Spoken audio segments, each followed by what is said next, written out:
We're talking with Malcolm Robinson, whose new book, Paranormal Case Files of Great Britain, Volume 4, is jam-packed with spooky stories, including one that I want to ask him about, a term that I was not familiar with, earthwalkers. What does that mean? We'll hear when we come back. Malcolm, one of the stories told in your book uses the term earthwalker, and I don't recall ever reading that before. What is it? And tell us that tale. Well, basically, I refer to it as people who look to a degree like a human being, but there's something clearly not quite right. And they pick up on the fact that their faces can look like a china doll, or like their faces are like wax, and they don't seem to engage with people on a normal level. Of course, skeptics might say that just people who's maybe escaped from a lunatic asylum or something like that. But there's quite a number of these stories where people they just seem out of place. You know, it's like when people claim to have seen the Nordics back in the day, these tall Scandinavian-looking people with the beautiful hair and the piercing blue eyes.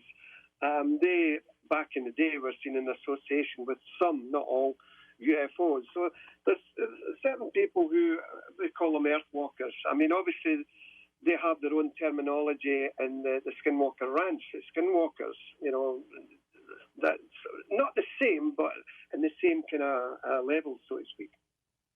Interesting. Let me ask you this. So you are familiar with Skinwalker Ranch a little bit.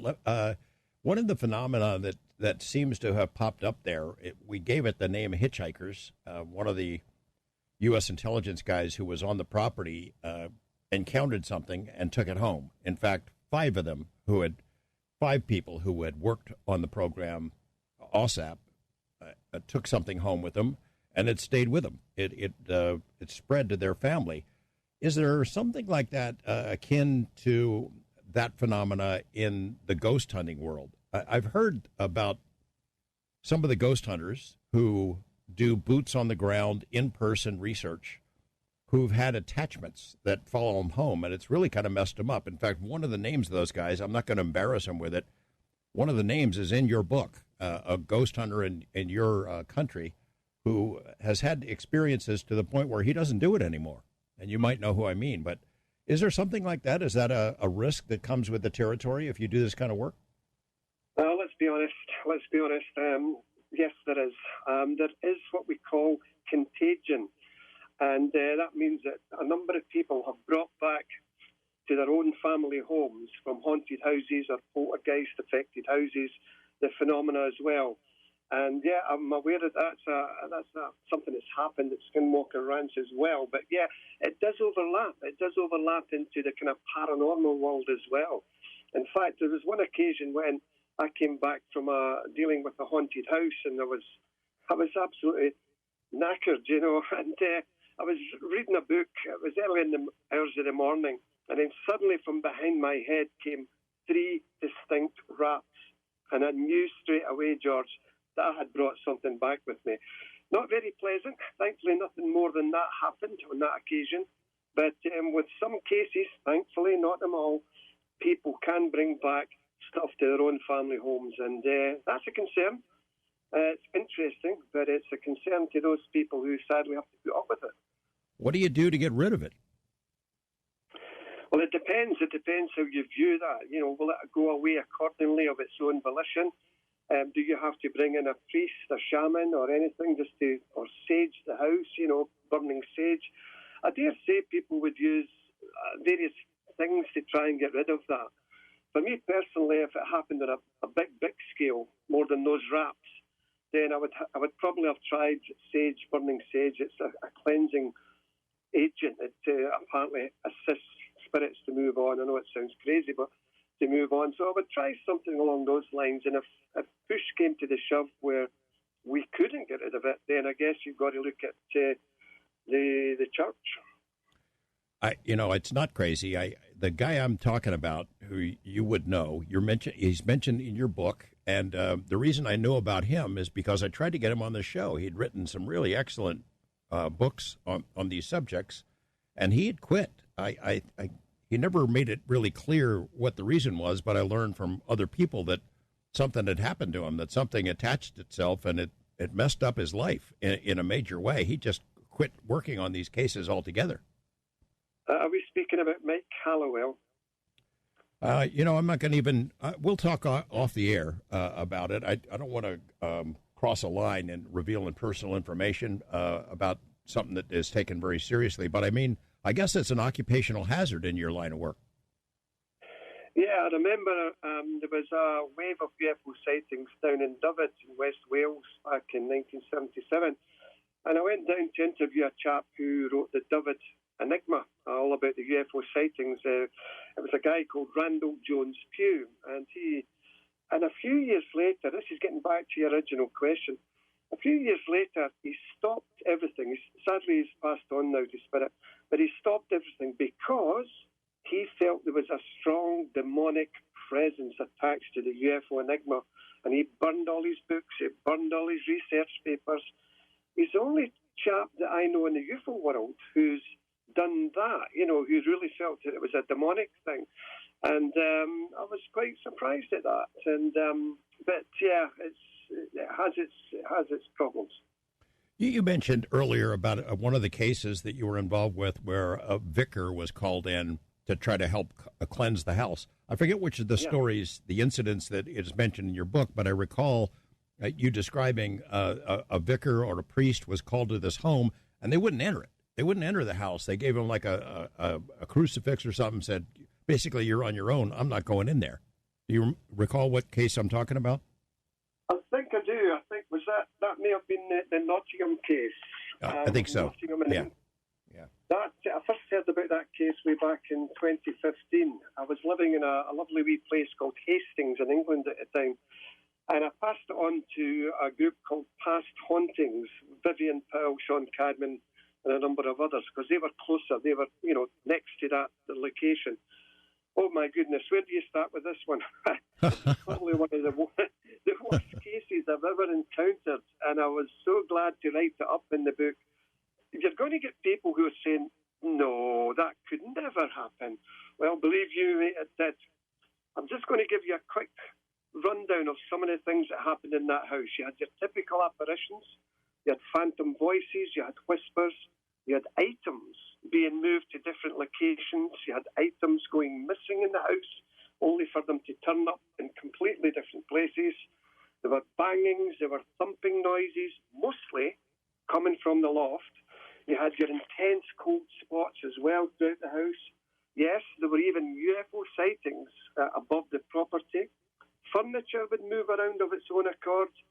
And the two elderly occupants of the house, Gail and Colin, were sadly attacked, as were researchers who stayed in the property, attacked by unseen entities. There were ghosts of Roman soldiers walking down the hallway. There was a tall African-looking gentleman seen standing in the back garden with a long staff. But what I'm about to say, and I know it sounds bizarre, but this is why you do your radio show. This is why I research these things, because we love the subject, because it's so crazy, it's so intense, and we're learning all the time. So what I'm about to say, and I've spoken to the people involved, they says, Malcolm, we saw that. What they claimed to have seen was a very small man in dark clothing in the back garden. And then suddenly he just turned into this frog, this big yellow frog. And it was looking at them, and they went, are we really seeing this? Is this real? And then suddenly with a pop, it just disappeared. But I mentioned about the footsteps in the loft. This is again another crazy story. The researchers, or one of the researchers with the occupant of the house, lifted the loft door, moved it aside, popped their heads up as they stood on a ladder, and they saw what they claim was small, imp-like creatures. Well, when I say small, about 2.5, 3 feet. And they were astonished to see them. They were running across the loft space so fast. It was like a blur, absolute blur. And they also saw a demonologist. They had demonologists, they had shamans, they had priests coming in to bless the house. Nothing worked. On one occasion, the lady of the house woke up and she had a white carpet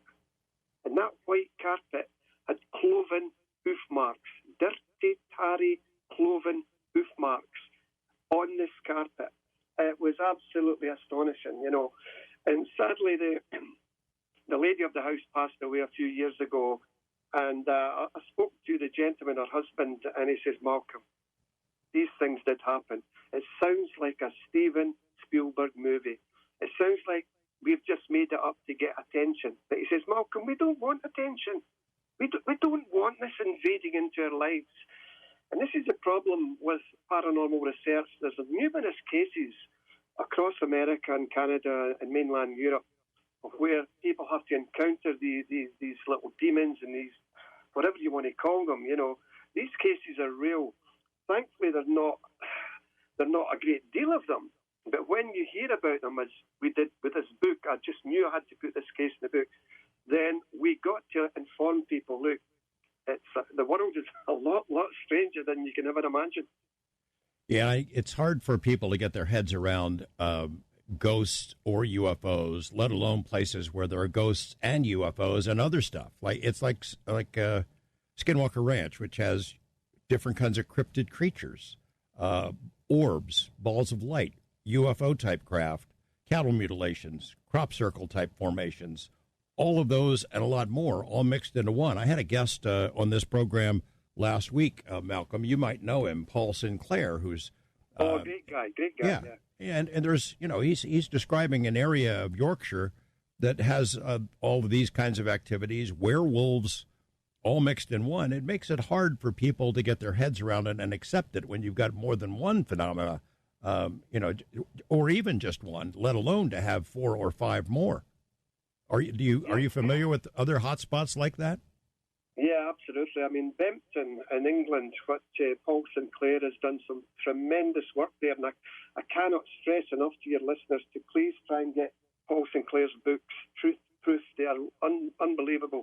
But yeah, clearly that area is, as you quite rightly said, a hotspot or a window area which seems to attract a higher concentration of UFO and paranormal events than anywhere else. I mean, obviously, you have it at Skinwalker, you have it at Gulf Breeze in Pensacola, Nullarbor Plains in Australia. There are various areas, and we must ask ourselves, well, why? Why do we have this? What's going on at Skinwalker? And I've been watching the programmes. You've been fortunate enough to be there, George, of course. But on television, I'm just bowled over by the amount of disturbances that place gets, And is it to do with the ancient Indian curse, or is it something completely different? And I think that's why research at Skinwalker and Paul Sinclair's research at Bempton is very beneficial, and hopefully that will provide answers in the short term as opposed to the long term. Malcolm, we'll take a call or two. We've got much more to cover here, of course. We're going to Bill in L.A. on the wildcard line. Hey, Bill, what's on your mind? How you doing, George? I have 2 questions for Malcolm. First of all, Malcolm, do the BBC and other mainstream British media consider UFO topics for serious journalistic investigation in light of the Rendlesham Forest sightings and statements by the late Prince Philip about UFOs? And second, is there any evidence, credible evidence, of UK UFO crash and or biological retrieval being secretly studied by the British government along the lines of recent congressional testimony here by U.S. Air Force personnel? 2 wonderful questions. Many thanks for those questions. Your first question, the BBC and the ITN networks here in the United Kingdom, back in the day, they were very reluctant to show all these programmes, I'm of an age where here in the UK there are only 2 channels, but thankfully you have lots more, you have satellite channels. But to answer that first question, yes, the BBC are now starting to come more and provide shows. I've worked with the BBC myself, and they're very great. They're very good. They try their best now because they know it's a public interest story, and they want to be in there with any given story. As for your second question, UK crash retrievals, and do the British government know more than they're letting on? Well, the British government certainly know more than they're letting on, absolutely. When we look at the Freedom of Information documents released by Whitehall here in London, many pre-classified documents which were recently released have blacked out paragraphs after paragraphs blacked out. Now, skeptics have said, yeah, but that's just the address and the phone number of the witness. Yeah, a little bit, but not paragraph after paragraph. So for me, there's clearly a cover-up, absolutely cover-up, still going on. I do believe that the governments of this world know far more than they're letting on. Now, whether some people would say they're in cahoots with these beings is a totally different story. But as for crash retrievals, well, obviously the big one, of course, was Rendlesham. Some people say that it was a crashed Soviet satellite. Other people, Jim Peniston, John Burroughs, and various other people, boots on the ground, American personnel from Bentwaters, claim they saw this craft in the woods. And Rendlesham Forest, even today, is still a hotbed of UFO activity and paranormal phenomena.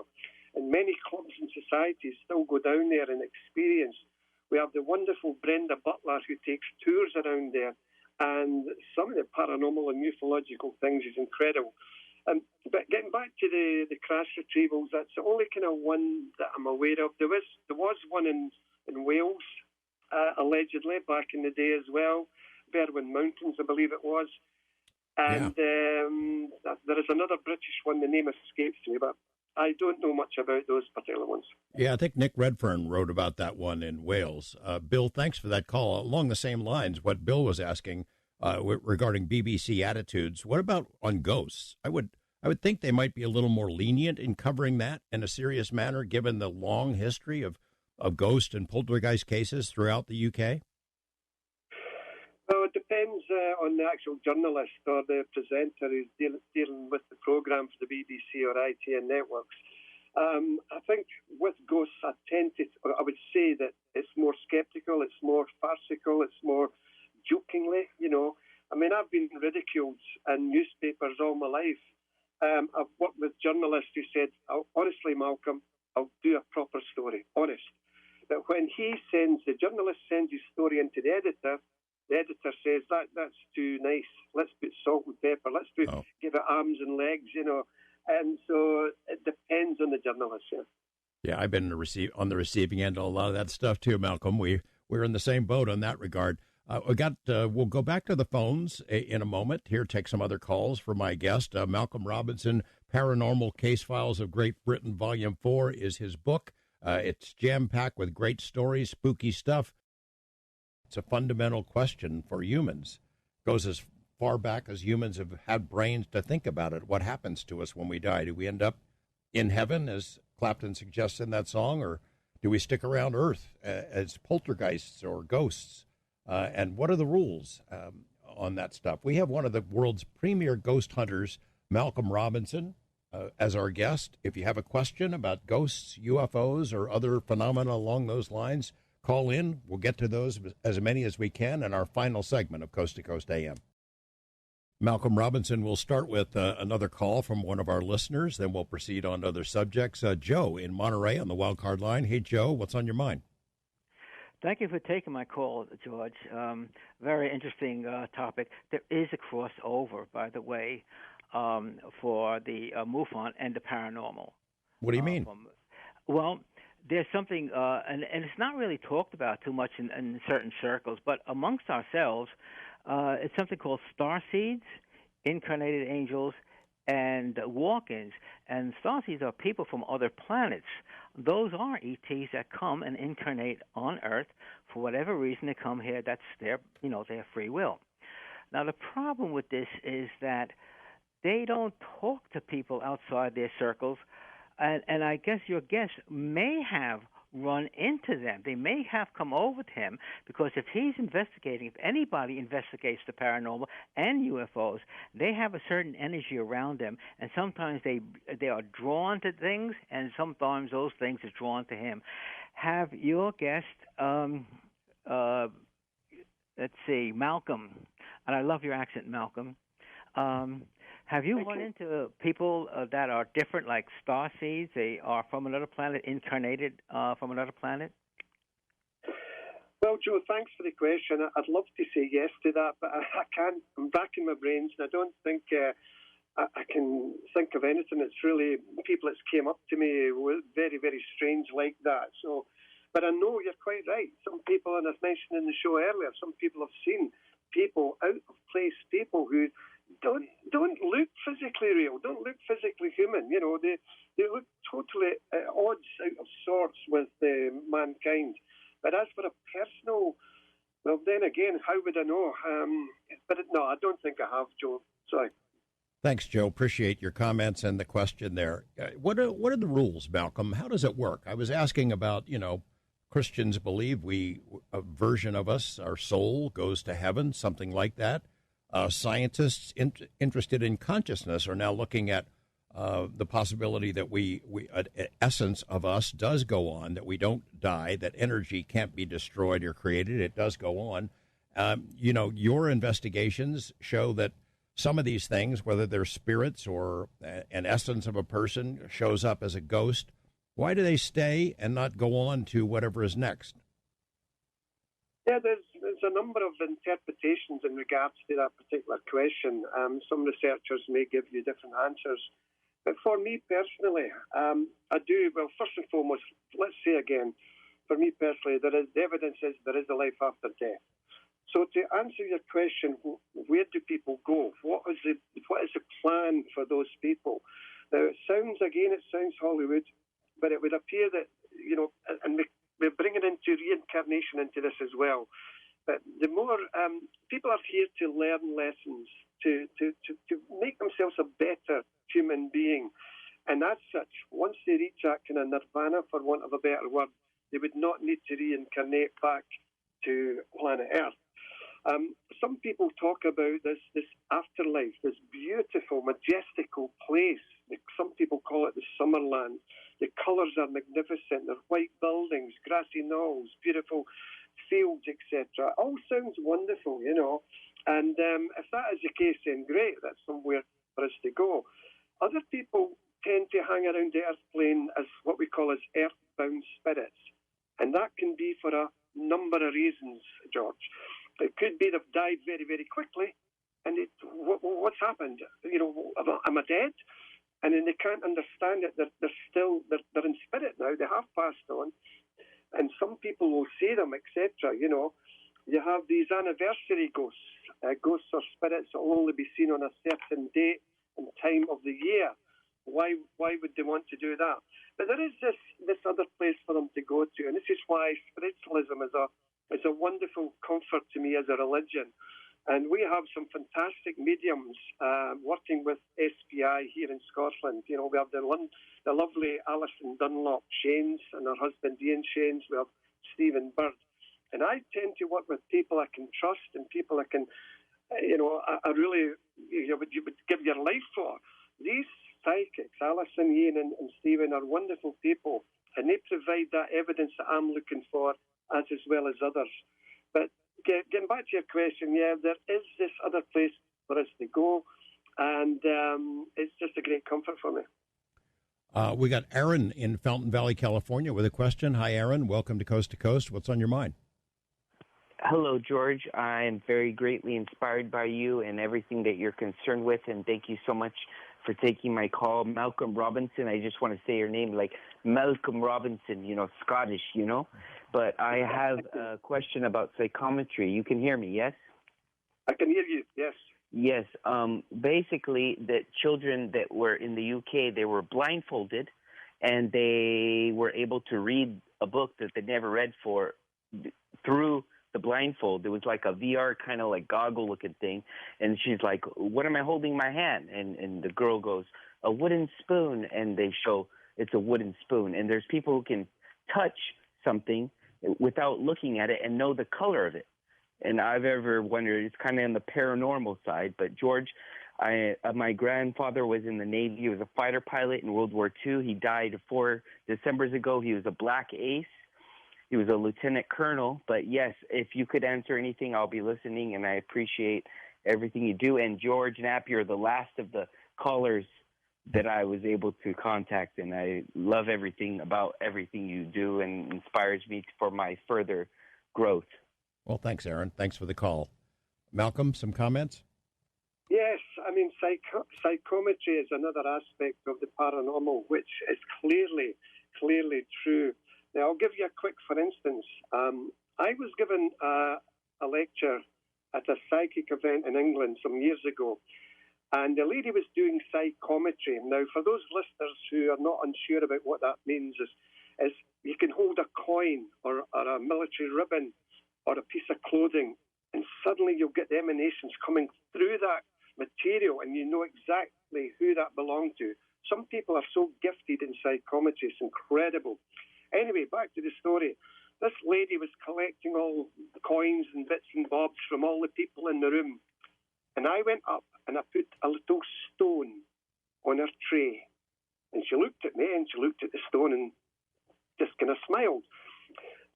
Now, she went to everybody's objects first, and my little stone was last. And she picked it up and she threw it away. And she screamed out, "This is horrible." And I smiled because I knew what it was. She didn't know what it was. The audience didn't know what it was. And I said to her, "What are you getting? What do you feel?" "I feel sadness. I feel horror. I feel tremendous horror with this thing. It's horror. I see people. I see uniforms. This is horrible. I hate it." "What on earth is this, Malcolm? What is it?" "The stone you're holding, madam, came from Auschwitz-Birkenau. And I picked it up when I was in Auschwitz a few years ago. We did a visit. And you are correct. You are getting the horror and the angst and everything from those people. Those people walked along this path coming out of the trucks at Auschwitz. So that was trodden. That stone was trodden into the ground, and I took that as a memento, whether I should or shouldn't. And you have clearly picked up the terrifying recall from the many people who walked across that path. So that's just one of the many stories I could tell you about psychometry. It's an incredible thing. Thanks for that call. Talk for a moment about the nature of evidence. As you mentioned a couple of times during our conversation tonight, there are photos that are collected of what seemed to be a ghost. There's pretty impressive audio that's been recorded, not only just EVP, but what sounds like people speaking or footprints or footsteps, things of that sort. You could have, as you said, 6 people in a room. Only 3 of them see the phenomenon, and the other 3, when they're shown the photos, won't believe it. What is the most impressive evidence that you have seen of the poltergeist reality, and will it ever be strong enough to convince somebody who doesn't want to believe it? Well, there's the rub, George. There's the rub. What is the evidence? How do you convince the total skeptic, the debunker? Is it video footage? Is it photographic footage? Is it testimony? A lot of them will still not believe it. And even, I dare say, if they were involved in it, they would go, "Well, I don't believe this. It can't be happening to me." It's a great, great shame that we can't just prove to people that these things exist. But to answer your question, you asked me what is the most kind of incredible thing that I've ever saw. Well, I'll try and be brief because it's a long story. My stories usually are. But it's the most incredible thing that I've ever seen. So, I lived in London at the time. I put on lectures in London. A lady came up to me after the close of the lecture. "Malcolm, would you like to see Spirit?" Yes, of course, yeah. So we went back to her home in Chingford. And she took me upstairs and she says, "There'll be a psychic medium coming here tonight. He's going to go into trance and a lot of stuff will happen. Are you prepared for it?" Yeah, sure. So this little room in this council house in the outskirts of London, it had no furniture in it apart from a small chest of drawers and a tall vertical bedroom unit, and it had a small red ambient light sitting on top of it. There was 4 chairs facing a black screen in the corner. This black screen was tacked from one bit of the corner of the room to the other. She says, "Behind us, Malcolm, will be our psychic. He'll be here shortly, and he'll go into trance." Anyway, this gentleman came up, and I padded him down to make sure he was not secreting any devices or trickery or anything. He was fine. I checked, I pounded on the floors of this room to see if there were any hidden cavities. I pounded on the walls to see if there were any hidden cavities. Because if I didn't do that, the skeptics would say, you didn't try to find out what's going on. So the psychic comes in, he sat in the chair, and we strapped him to the chair with heavy Velcro straps so that he couldn't get out and move about. Then the lady of the house put the light out, and then your eyes got accustomed to this red ambient light. With myself, there were 3 other people sitting facing this curtain. So the psychic's behind the curtain. And then there were these little silver bells on the walls surrounding the room, and they were all tinkling away. Nobody was near it. And then suddenly these voices, old, young, male, female, coming from 2 inches above your ear, coming from 4 inches below your chin, under your chair, up above your head. And I said to myself, somebody's throwing their voice here, but everybody was just like me. They couldn't believe what's going on here. And then suddenly, and I know this sounds bizarre, a face moulded into the very fabric of this cloth where the psychic was sitting and pushed itself several inches out into the room, and you could see it moving and looking around the room. Then it retracted back. Then the small chest of drawers that was sitting next to this curtain started to wobble. Nobody was near it, George. Then it floated right up to the ceiling of this room, moved across the ceiling of the room, and gingerly came down and rested on my toes. And at this point, a voice boomed out, "Was Mr. Robinson impressed by this?" A spirit voice. And I said, I'd be more impressed if you took it back. The voice said, "We shall see what we can do." Now, George, I made the cardinal sin. You should, as you know, never ever interrupt psychic phenomena. I hooked my finger under the lip of the small chest of drawers, and I said to myself, "You're going nowhere. Okay, take it back. And it was like a hot knife through butter. I could not stop the small chest of drawers, which was in front of my body, moving up into the air and moving across the room. And as it did so, a tremendous burst of cold wind pervaded the whole bedroom, so bad that your breath was almost frosting up in front of you.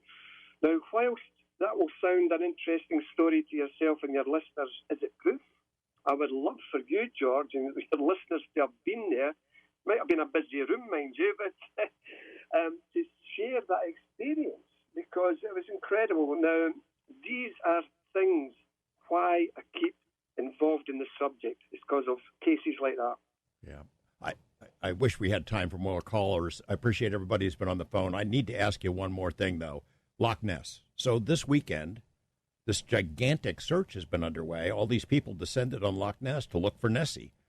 Can you give me your sense of what they're likely to find? I mean, the arguments about Loch Ness are, it can't be just one creature that's lived for hundreds of years. It would have to be a breeding pair to make it an actual physical animal. Is it something else? Is it something that comes into our reality from somewhere else, or do we know? Well, clearly there's several objects been sighted in Loch Ness over the years. Back in 1987, Operation Deep Scan, with the most sophisticated sonar on boats in a line, traversed the loch up and down, and they got about 6 anomalous returns, which wasn't a group shoal of fish. I've been fortunate to go down in a submarine in Loch Ness in 1994, which was an experience I can tell you. Now, the problem with Loch Ness is the moods change in Loch Ness. The wind whips across the waters, you get dark coloured patches. Anybody coming to Loch Ness from overseas for 5 minutes will think they've saw Nessie, and it's not. It's what we call a standing wave. A boat will be traversing south, one will be going north, and as it pushes, the bow pushes against the water, it creates a standing wave, and it gives rise to many false Nessie hunt reports. I interviewed a number of people for my Loch Ness book some years ago, and Father Gregory Brucey at the Benedictine Abbey, he saw Nessie with a chap from Westminster Cathedral. He saw a long, thin neck with a small head projected right up from the bowels of Loch Ness and cascading back into Loch Ness as well. I've interviewed Alex Campbell, the former water bailiff, who saw Nessie as a small boy and as an adult. So clearly there's something there. These days I tend to think it's possibly a large mutated eel. We would love for it to be a plesiosaur, but a plesiosaur could not extend its neck. It was impossible. I worry, Malcolm, that it is a physical creature and that we find it, and then in which case the population of those creatures, assuming there's more than one, would be in big trouble because we know what humans do to animal species. Malcolm Robinson, thanks so much. You're welcome here anytime. The book, Paranormal Case Files of Great Britain, Volume 4, is terrific, and I hope we get a chance to collaborate again in the future. It's been a pleasure coming on your show there, George. I wish you all the very best in your continued studies of the subject. Thank you. We'll talk again. Thanks also to my earlier guest, Captain Paul Watson, and to my colleagues there at Coast, Donna Walker and Michael Cosio, Lex